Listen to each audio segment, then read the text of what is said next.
what age is a good age to start playing TTRPGs? Now, this might be something a lot of people have different ideas about. Steve, I know you started playing pretty early. Emily, I know you were exposed to it pretty early, but you also have exposed our youngest child to it recently. We have. We did session 0 on a Humblewood campaign yesterday with our 7-year-old and our 11-year-old. And I started playing, it was like a severely pared down, like choose your own adventure kind of thing that they used to put out. And I don't really know how to get pretty cool. And you started with like Oh, I think I a was little module thing. 13 or 14. Bunnies and burrows. Bunnies and burrows, because we couldn't afford Dungeons and Dragons, but we very quickly got Dungeons and Dragons. But yeah, I think the first module I played, we were going down to Florida to visit my grandparents for a weekend or a week or whatever. My dad bought the Castle of the Vampire Queen. Right, we've all heard this story. Yeah. Neck armor, blah blah blah. Neck But armor. I was like 13 or 14. Um, it was cool. I was young enough to be a little bit afraid. Right. Um, and I've missed that feeling of being so into the imagination of it all that I could physically feel it. Now, every now and then you get little glimpses of that, even when you're 58 years old, Right. right? It's like, oh, yeah.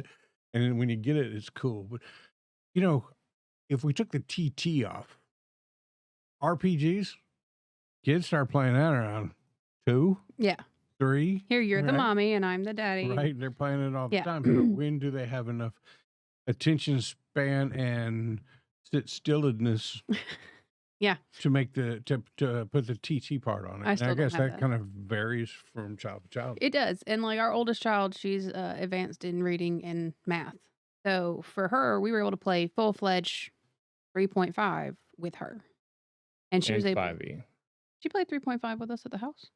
And 5e. Oh, I thought you said no 5e. Yeah, 3.5 and 5e, but she started off at 3.5, and she was able to grasp the concepts of the modifiers and the spells, and, I mean, she can do spell casters way better than I can, I believe she's read the monster manual front to cover back. to cover and is working on the Dungeon Master At guide. any point in our house, you can find a source book half cracked open with little notes stuck in it where she's been reading through. She just reads through them.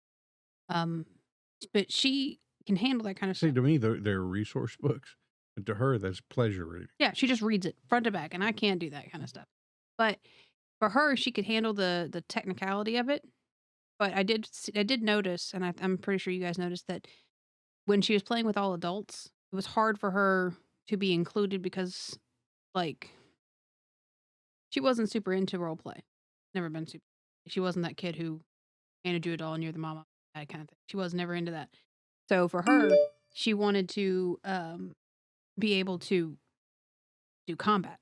Like she wanted, and she Right. anytime we had to like talk to an innkeeper or roll anything with like charisma or soft skills, like she was not having it.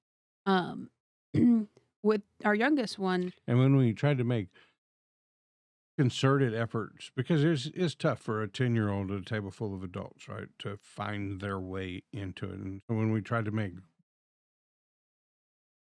specific space for that, it almost felt like she Inroads. was put on the spot, yeah, and and she she doesn't deal would with like that. get a little shy about things. So Whereas Gemma's the opposite. Gemma, or you give her an you opening. give her a platform and she's on it.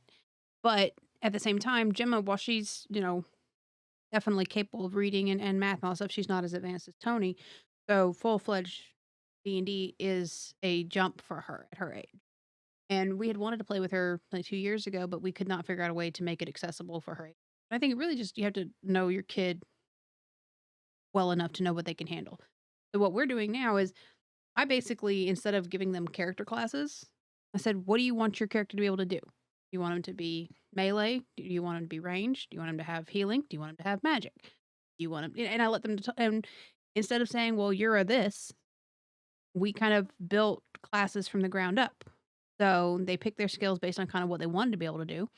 I let them pick 4 proficiencies. It's almost like you took the good things about the skill-based types of RPG things and overlaid it into the class-based D&D Yeah. thing. So they were able to pick like 4 skills to be proficient in. They didn't have to match what their character did. They just 4 things they wanted to be good at. Like Gemma picked like she named hers a witch cleric, which is what she's been talking about for years, is a witch cleric. But she's like got animal handling and survival and perception. She did change and is no longer a Strig. She's a centaur now. I let them pick their race. I said, whatever you want to be. And I think the flexibility is what's key with kids. Like you can play 5e like straight up as it is, but you got to have flexibility. As far as, I was like, she's like, well, I want to be half horse, half pure. I was like, okay, you can be a centaur. And I gave her a kick attack, for part of her race. And little things like that. I tried to keep it very simple. And then with spell casting, because they both wanted spells, like, okay, here's a couple spells you can do at will. Here's 2 spells that you can only use 3 times a day. Like Nice and simple. No spell slots. So you've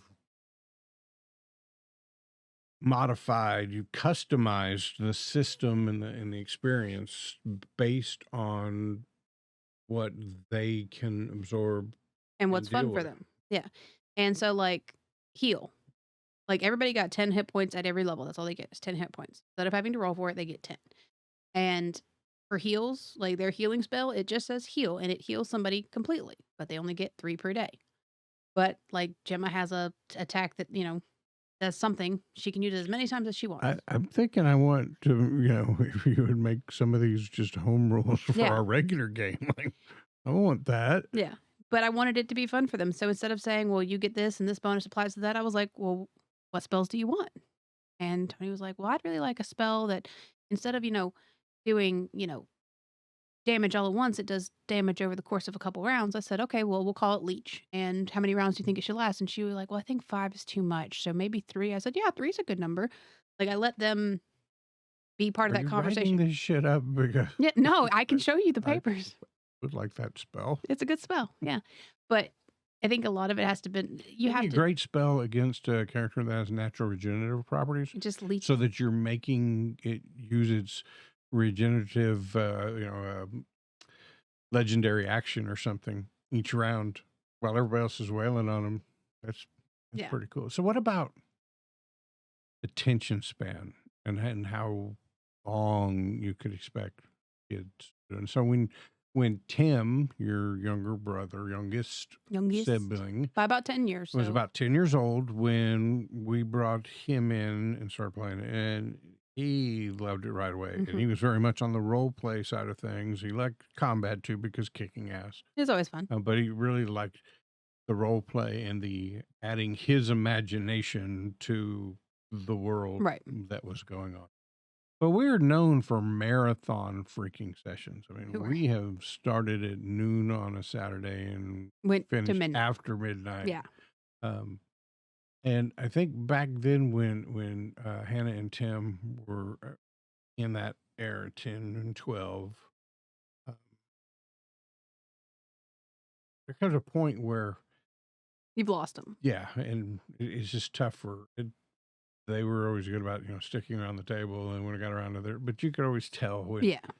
the attention has left. So I think you could go as early as your kids show interest if, you kind of modify the game as you were talking, and then also stay realistic about playing time. Yeah. I mean, you should be able to tell, like, you can always tell when your kid is approaching meltdown status, like in a party, or like they're just getting super overwhelmed or just like super frustrated with something. You can always tell those cues. I think it's the same thing with playing the game. You can tell those cues when they're Again, starting. a lot of this conversation applies to non-children also. That is true. It does. Some Yeah, some adults. meltdown points for adults. Look, that was one time. What about you, John? How old are you when you started? 27. What, Yeah. had you never heard of it? And what kept you from jumping into the water? Well, as you know, we live in Georgia, and during the mid 90s up until when were my formative years, we had a thing around here called the Satanic Panic that took a while to go away from here. And basically, like, my family was Protestant, mostly Baptist or Methodist, and it wasn't a thing that they were really open to me trying out with people. And I can't see any of your friends really sitting down to do that. Maybe 1 or 2, but most of them I don't see them being that. I think if me and Josh and Paul had Those are the only ones I could think of. the books around, we would have gotten into it, but we were also at that point so poor, we weren't gonna go out and buy the books. Yeah, Like, that's true. I was very blessed to have an aunt or aunts and family members who had played, so, like, I didn't have to start from scratch. You would have had to start from book 1. we did have some Pokemon cards that Oh, while we yeah. smoked pot, we would try to play the Pokemon trading card game, I but can't do that. Freaking stone sour. Content warning. Yeah, I think it's less about knowing your kid and being flexible with what needs to happen to make it fun for them. It's just it's simple as that. I know that Gemma's not going to do complex math. She could do the math, but it's not gonna be fun for her. So we're just gonna take all that bullshit out. There's no proficiency bonus. There's no this. She still has the modifiers, but it's literally everything's gonna be a roll d20 and add that modifier. The bars you're gonna get. Um. So and and I can see it being something that helps her with her math because she's going to be reinforcing the things she's learning in school by doing them at the table, yeah, adding up dice and So there's figuring a out. good, the other question besides the when should you start them is what's the value of starting them into TTR, right? Learning math, playing as a team because it's very cooperative. Like there's no I'm taking my ball and I'm going home right. in this. It's not going Yeah. to work out that way. And there's So, been lots of studies that show that kids learn a lot about their moral compass through that imaginary play of, the consequences of the actions that they have to work through in the imaginary play. And this is a lot of that, like if they want to go be murder hobos, there's going to be severe consequences that they're going to learn through this without me having to set them down and be like, okay, if you try to smite someone in the road, like going through that imagination and them having to say, well, what is this going to do to the town if I steal all the money? Like, or if they do it and there's consequences, Yeah, so there's abstract and then there's very tangible. tangible results of that kind of thing. Because in the abstract is, can you imagine what the town would be like as the result of your action? Abstract. Tangible. There are 4 or 5 other people sitting around the table with you who are now getting irritated at the game because you're turning it into Oh, no, a yeah. murder hobo thing. And then there's some of that social feedback and pressure that also helps the kids figure out where the right boundaries are Right. and where to. And I'm very excited. The only thing I'm really concerned about is, you know, TTRPGs lend themselves to slay the monster. And, my kids, like, they're exposed to certain violent themes because in our household, we, 21st century. yeah, it's hard to, Good luck right. trying to keep them away from We it. try to make sure that there's some balance and they understand, fiction versus reality, but going through and having to with a 7-year-old, okay, well, how do you slay the dragon? And her be like, I chop his head off and eat his guts. Like, I'm scared that we're going to head down that road. I'm not going to be able to like reel him back in. So I got to figure out, and that's probably going to start off with me doing a lot of non-combat situations or light combat situations that don't involve, murder. Um, but that is something I definitely think that if you're going to play with your kids, you got to sit down and figure out where your kids' reality line sits. I think there's a lot of video games that are aimed towards younger audiences that have combat-ish type stuff without death, right? A couple good whacks and the bad guy runs away. Yeah. There's ways to go about it, but I understand the concern consideration there.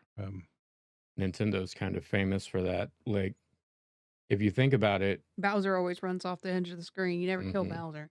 I thought about giving them some kind of mechanic, like a stone or something that they could use to, when they've rendered a enemy unconscious, that they can like trap the enemy in the stone, and at the end they get to turn in the, I don't want to say souls, but like the consciousness of their enemies for some kind of bounty. That way, it encourages them not to murder.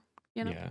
So, kids in TTRPG, great idea. Your kids will love it if they're interested in it. They'll learn from it, and it can be done.